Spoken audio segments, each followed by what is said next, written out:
Sup guys, welcome to another episode of Pointless Min-Maxing. In this episode, I'll be talking about the new long-range AAs for battleships. Just a quick disclaimer, if you just use one of Isuzu, Cheshire, or San Diego, all of your AA needs will be taken care of, so you really don't need to know this information, and most of the time planes are not even a threat, so you're better off using any AA that gives damage stats. Anyways, with that out of the way, let me show you guys what I found through some quick testing. I went into 13.4 and only engaged 3-star carrier nodes since they have the most planes. I picked New Jersey and Howe as my battleships since they have relatively low RNG, and it's important for battle duration to be relatively close so that there's a similar amount of planes every fight. For the Vanguard, I started with Anchorage since she doesn't have that much AA, and I wanted to see how much work the long-range AA guns can do by themselves. For the long-range AA guns, I first tried using one 127 and one 134, because from my understanding, it seems like that would cover the most range. As you can see here, the effective range of 127 starts from 84, and then the effective range of the 134 ends at 135. In theory, this should mean that there's coverage from 84 to 135 units, and the range of the other two guns seem to be covered within this range. But the 134 also seems to have 15 AoE instead of 12 of the other guns, so maybe stacking a bunch of 134s would be good as well.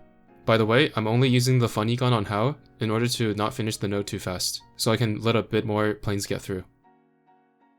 So here's the fleet in action.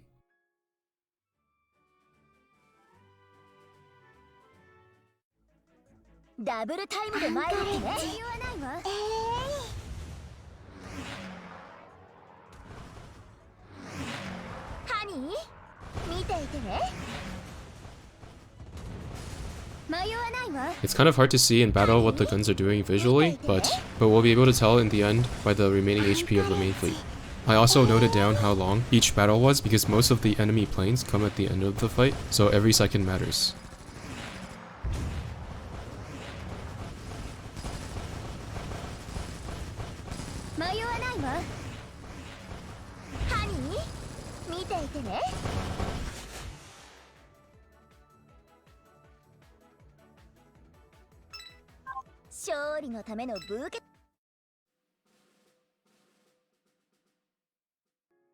This is the HP of the fleet after 2 fights, and they were dead after the 3rd, so I'll be comparing other gun setups across 2 fights of AA damage. And here's the results with all 3 AA setups after their 2 fights. As you can see, there's a clear winner here, being the Rainbow AA setup. The battleships had the highest health remaining despite the battles lasting the longest. But the battles didn't last longer because of the 15 AA from the 134, it's purely just based on RNG and things not hitting. But the story doesn't end here. This fleet clearly doesn't have enough AA to beat the stage, so in reality, you would have a stronger AA setup. These tests only show that the long-range guns alone tend to be worse than the Rainbow AA guns. So I repeated the same tests with Cheshire instead of Anchorage, and this time I did an extra battle since Cheshire obviously helps the main fleet stay alive for much longer. And as you can see, the Rainbow AA wins out again. So in conclusion, there seems to be a trend of the Rainbow AA beating out the long-range AAs in terms of AA performance. But the sample size is a bit too small for me to confidently draw any conclusions.